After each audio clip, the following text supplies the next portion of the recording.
Reforma fiskale për taksën e pronës po merr formë të re në vend, ndërsa qeveria ka shpallur një kalendar të qartë për hapat që të ndërmerren deri në vitin 2030. Gjatë prezantimit të projektit Pro Tax Albania, Ministri i Financave Petrit Malaj u ndal tek nevoja për një vlerësim më realist të pasurive të paluajtshme, duke e cilësuar këtë proces si thelbësor për modernizimin e sistemit fiskal.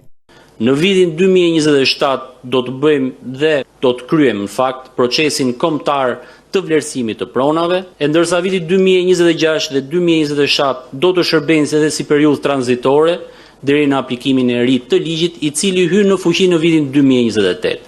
Mëtej në vitin 2030 do të nisë edhe zbatimi i taksës mbi tokën apo truallin dhe kjo do të jetë edhe finalizimi i reformës në taksën e pasurisë. Ministri Malaj kërkoi angazhimin maksimal nga bashkitë, të cilët duhet të jenë të integruara në sistemin e kadastrës fiskale deri në vitin 2026. Nga ana tjetër, Ministri i Shtetit për çështjet e reformës, Ervin Demo, vuri theksin tek shërbimet që reforma do t'i ofrojë qytetarëve.